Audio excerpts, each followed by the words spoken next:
ओम शांति। आज की तारीख है 29/4/15 और आज की ज्ञान मुरली का शीर्षक है मीठे मीठे बाप दादा कहते हैं मीठे बच्चे अब नाटक पूरा होता है। और नाटक पूरा होता है तो फिर क्या होता है? तो बाबा कहते हैं कि अब नाटक पूरा होता है, वापस घर जाना है। कलह युग अंत के बाद फिर सतयुग रिपीट होगा और ये राज सभी को समझाओ। तो ये हुआ आज की मुरली का शीर्षक। अभी हम सुनते हैं प्रश्न उत्तर। तो प्रश्न है, आत्मा पार्ट बजाते बजाते थक गई है, थकावट का मुख्य कारण क्या है? तो बाबा कहते हैं कि बहुत भक्ति की, अनेक मंदिर बनाए, पैसा खर्च किया, धक्के खाते खाते आत्मा सतो प्रधान से तमो प्रधान बन गई और तमो प्रधान होने के कारण ही वो दुखी हुई। जब किसी बात से कोई तंग होता है तब थकावट होती है। तो अभी बाप आए हैं सभी की थकावट को मिटाने। ओम शांति। मुरली की शुरुआत मीठे मीठे बाप दादा हम बच्चों को कहते हैं कि रूहानी बाप बैठ बच्चों को समझाते हैं। बाबा कहते हैं उनका नाम क्या है? शिव। अब यहाँ जो बैठे हैं तो बच्चों को अच्छी रीति ये नाम याद रहना चाहिए। इस ड्रामा में जो सबका पार्ट है वो अब पूरा होता है। अब घर जाना है तो तुम बच्चों को भी बाप ने अभी समझ दी है। ये समझ और कोई में भी नहीं है। अभी तुम्हें बाप ने समझदार बनाया है।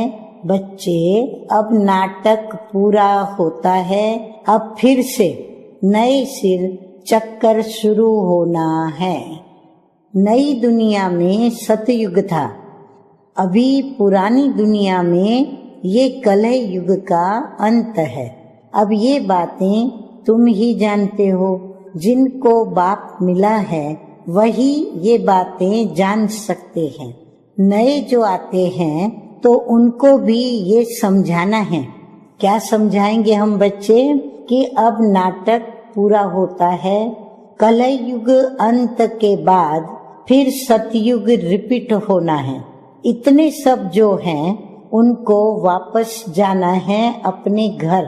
अब नाटक पूरा हो रहा है। इससे मनुष्य समझ लेते हैं कि शायद प्रलय होती है। अभी तुम जानते हो पुरानी दुनिया का विनाश कैसे होता है। भारत तो अविनाशी खंड है और बाप भी अविनाशी खंड भारत में यहाँ ही आते हैं। बाकी और सब खंड खलास हो जाएंगे।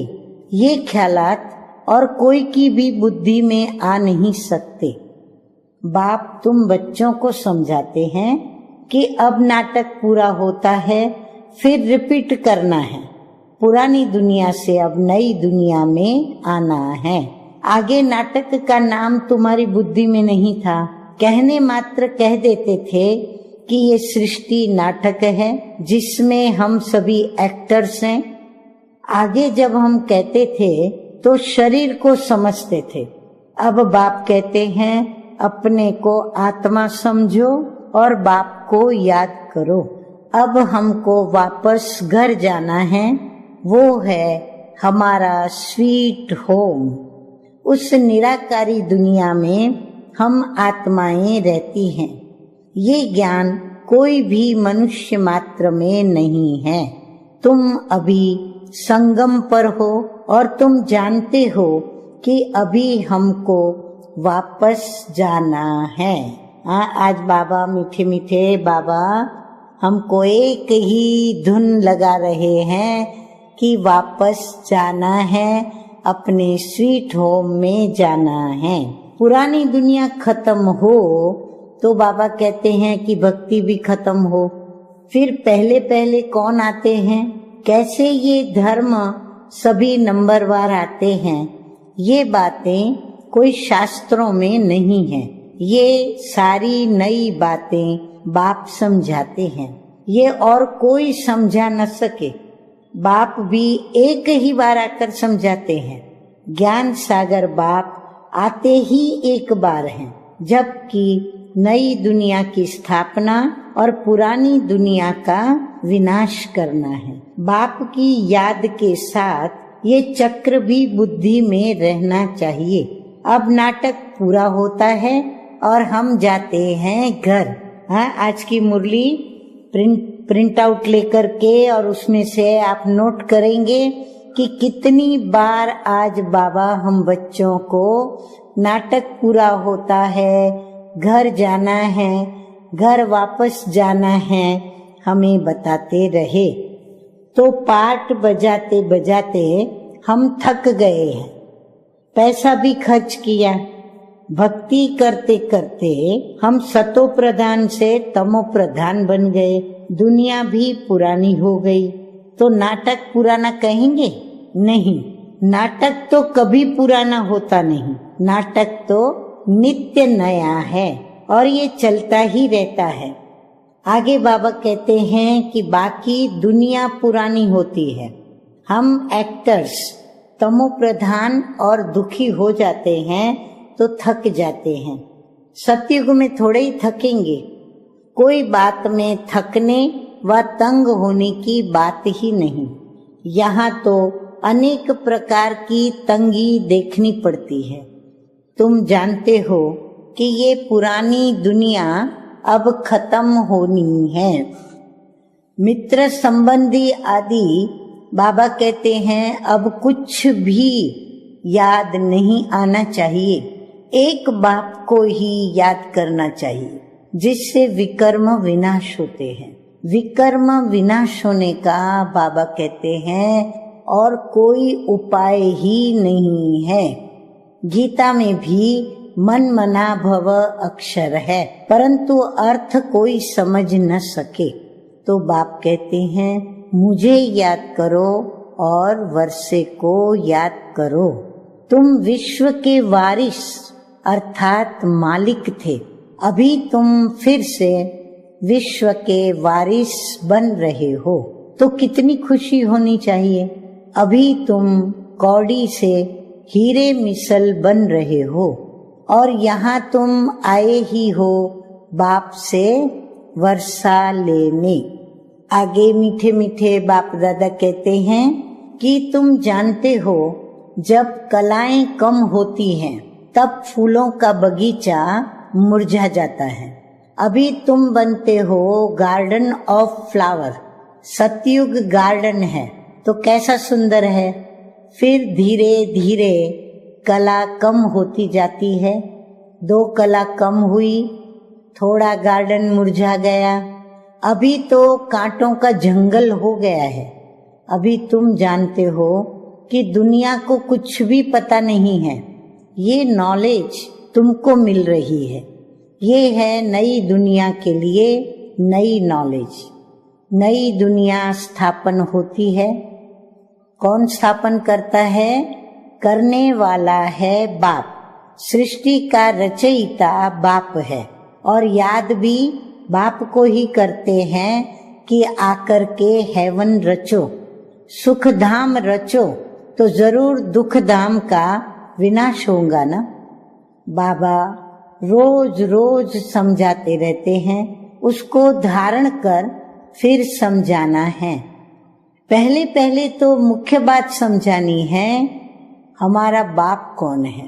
भक्ति मार्ग में भी गॉड फादर को याद करते हैं कि हमारे दुख हरो और सुख दो। तो तुम बच्चों की बुद्धि में भी स्मृति रहनी चाहिए। स्कूल में स्टूडेंट्स की बुद्धि में नॉलेज रहती है, न कि वो घर बार को याद करते हैं। स्टूडेंट लाइफ में धंधे दोरी की बात रहती नहीं। उनको स्टडी ही याद रहती है। यहाँ तो फिर कर्म करते, गृहस्थ व्यवहार में रहते बाप कहते हैं कि यह स्टडी करो। ऐसे नहीं कहते कि सन्यासियों के मुआफिक घर बार छोड़ो। ये है ही राजयोग, ये प्रवृत्ति मार्ग है। सन्यासियों को भी तुम कह सकते हो कि तुम्हारा है हठ योग, तुम घर बार छोड़ते हो। तो यहाँ ये बात नहीं है। ये दुनिया ही कैसी गंदी है, देखो क्या लगा पड़ा है। गरीब आदि कैसे रहे पड़े हैं, देखने से ही रहम पड़ता है। बाहर से जो विजिटर आदि आते हैं उन्हों को तो अच्छे अच्छे स्थान दिखाते हैं। गरीब आदि कैसे गंद में रहे पड़े हैं वो थोड़े ही दिखाते हैं। ये तो है ही नर्क, परंतु उसमें भी फर्क तो बहुत है ना। साहूकार लोग कहाँ रहते हैं, गरीब कहाँ रहते हैं, ये सारा कर्मों का हिसाब है। सतयुग में ऐसी गंदगी हो नहीं सकती, वहां भी फर्क तो रहता है ना। साहूकार और गरीब का, कोई सोने के महल बनाएंगे, कोई चांदी के, कोई ईंटों के। यहाँ तो कितने खंड हैं, एक यूरोप खंड ही कितना बड़ा है, वहां तो सिर्फ हम ही होंगे। अब ये भी बुद्धि में रहे तो हर्षित मुख अवस्था हो। आगे बाबा कहते हैं कि स्टूडेंट की बुद्धि में स्टडी ही याद रहती है, बस बाप और वर्षा ये हमारी स्टडी है। अब ये तो समझाया है कि बाकी थोड़ा समय है, वह तो कह देते हैं लाखों हजारों वर्ष बाकी पड़े हैं। यहाँ तो बात ही 5000 वर्ष की है। तुम बच्चे समझ सकते हो कि अभी हमारी राजधानी स्थापन हो रही है, बाकी सारी दुनिया खत्म होनी है। ये पढ़ाई है ना। बुद्धि में ये याद रहे, क्या याद रहे, नोट करें सभी। बुद्धि में यही याद रहे कि हम स्टूडेंट हैं और हमको भगवान पढ़ाते हैं, तो कितनी खुशी रहे। अब ये क्यों भूल जाता है, माया बड़ी प्रबल है, वह भुला देती है। स्कूल में सब स्टूडेंट्स पढ़ रहे हैं, सभी जानते हैं कि हमको भगवान पढ़ाते हैं। वहाँ तो अनेक प्रकार की विद्या पढ़ाई जाती है, अनेक टीचर्स होते हैं। यहाँ तो एक ही टीचर है और एक ही स्टडी है। हाँ, दुनिया में अनेक प्रकार की विद्या, अनेक प्रकार के टीचर्स। बाबा कहते हैं यहाँ तो एक ही परम पिता परमात्मा ही परम शिक्षक है और एक ही स्टडी है। बाकी नायब टीचर्स तो जरूर चाहिए। स्कूल है एक, बाकी सब ब्रांचेस है। पढ़ाने वाला एक बाप है और बाप आकर सभी को सुख देते हैं। तुम जानते हो आधा कल्प हम सुखी रहेंगे, तो ये भी तो खुशी रहनी चाहिए कि शिव बाबा हमको पढ़ाते हैं। बाबा कहते अगर ये भी स्मृति में आए ना कि शिव बाबा हमको पढ़ाते हैं, तो भी बाबा कहते हैं खुशी में आ जाएं। शिव बाबा रचता ही है स्वर्ग को, हम स्वर्ग का मालिक बनने के लिए पढ़ते हैं, तो कितनी खुशी अंदर में रहनी चाहिए। वह स्टूडेंट भी खाते पीते सब कुछ, घर का काम आदि भी करते हैं। हाँ, कोई हॉस्टल में रहते हैं कि जास्ती पढ़ाई में उनका ध्यान रहे। सर्विस करने के लिए बच्चियां बाहर में रहती हैं। कैसे कैसे मनुष्य आते हैं। यहाँ तो तुम कितने सेफ बैठे हो, कोई अंदर घुस न सके। यहाँ कोई का संग नहीं, पतित से बात करने की दरकार ही नहीं, तुमको कोई का मुंह देखने की भी दरकार नहीं है। फिर भी बाहर रहने वाले तीखे चले जाते हैं। कैसा वंडर है। बाहर रहने वाले कितनों को पढ़ाकर आप समान बनाकर और बाबा के पास ले आते हैं।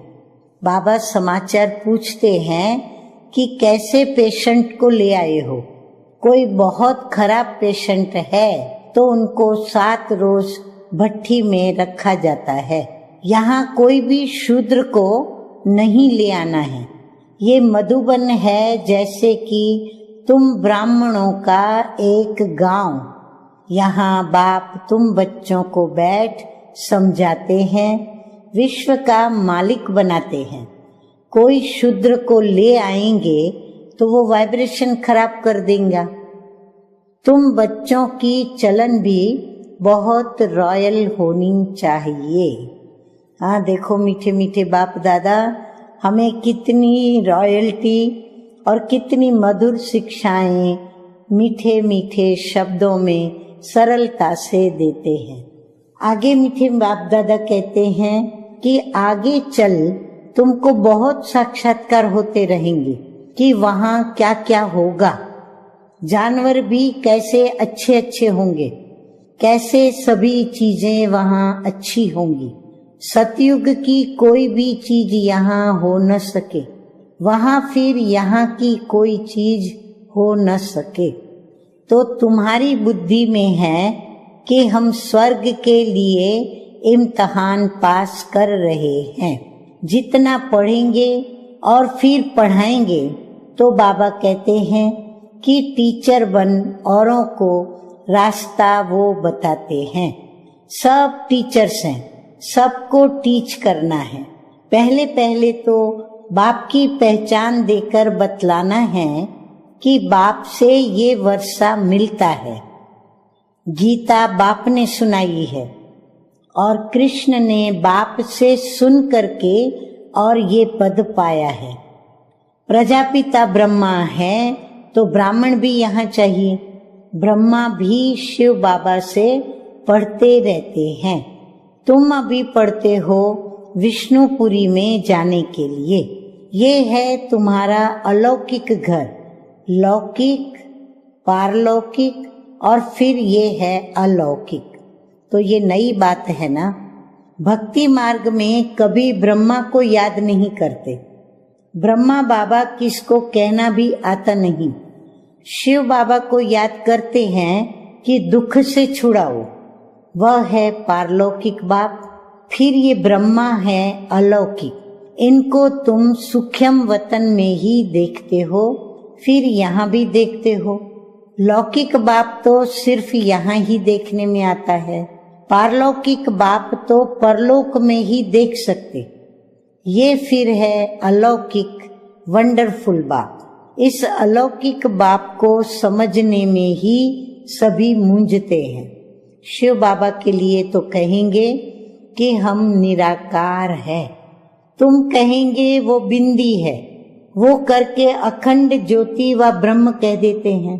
अब अनेक मतें हैं, तुम्हारी तो एक ही मत है। एक द्वारा बाप ने मत देना शुरू की, फिर वृद्धि कितनी होती है। तो तुम बच्चों की बुद्धि में ये रहना चाहिए क्या कि हमको शिव बाबा पढ़ा रहे हैं, पतित से पावन बना रहे हैं। और रावण राज्य में बाबा कहते हैं जरूर पतित और तमो प्रधान बनना ही है। नाम ही है पतित दुनिया, सब दुखी भी हैं। तब तो बाप को याद करते हैं कि बाबा हमारे दुख दूर कर हमको सुख दो। सब बच्चों का बाप एक ही है, वह तो सबको सुख देंगे ना। नई दुनिया में तो सुख ही सुख है, बाकी सभी शांति धाम में रहते हैं। अब ये बुद्धि में रहना चाहिए। फिर से बाबा वही बात पर आ रहे हैं। बाबा कहते हैं हम जाएंगे शांति धाम। जितना नजदीक आते जाएंगे तो आज की दुनिया क्या है और कल की दुनिया क्या होगी ये सब देखते रहेंगे। स्वर्ग की बादशाही नजदीक देखते रहेंगे। तो बच्चों को मुख्य बात समझाते हैं कि बुद्धि में ये याद रहे कि हम स्कूल में बैठे हैं, हाँ, विश्वविद्यालय में बैठे हैं। शिव बाबा इस रथ पर सवार होकर आए हैं हम बच्चों को पढ़ाने। ये भागीरथ है और बाप आएंगे भी जरूर एक बार। और भागीरथ का नाम क्या है यह भी किसी को पता नहीं है। तो बाबा कहते हैं कि यहाँ तुम बच्चे जब बाप के सन्मुख बैठते हो तो बुद्धि में याद रहे कि बाबा आया हुआ है। किस लिए? हमको सृष्टि चक्र का राज बता रहे हैं। अभी नाटक पूरा होता है, अब हमको जाना है। अब ये बुद्धि में रखना कितना सहज है, परंतु ये भी याद नहीं कर सकते। अभी चक्र पूरा होता है, अब हमको जाना है, फिर नई दुनिया में आकर के फिर से पार्ट बजाना है। फिर हमारे बाद फलाने फलाने धर्म वाले आएंगे। तुम जानते हो ये सारा चक्र कैसे फिरता है, दुनिया वृद्धि को कैसे पाती है और नई से पुरानी, फिर पुरानी से कैसे ये नई होती है। तो विनाश के लिए तैयारियां भी तो देख रहे हो। नेचुरल कैलेमिटीज भी होनी है। इतने बॉम्ब्स बनाकर रखे हैं तो काम में तो आने हैं ना। बॉम्ब्स से ही इतना काम होगा जो फिर मनुष्यों के लड़ाई की दरकार ही नहीं रहेगी। लश्कर को फिर छोड़ते जाएंगे, बॉम्ब्स फेंकते जाएंगे, फिर इतने सब मनुष्य नौकरी से छूट जाएंगे तो भूखी मरेंगे ना। ये सब होने का है। फिर सिपाही आदि भी क्या करेंगे? अर्थक्वेक होती रहेगी, बॉम्ब्स गिरते रहेंगे, एक दो को मारते रहेंगे, खूनी नाहक खेल होना है। तो यहाँ जब आकर के बैठते हो तो इन बातों में रमण करना चाहिए।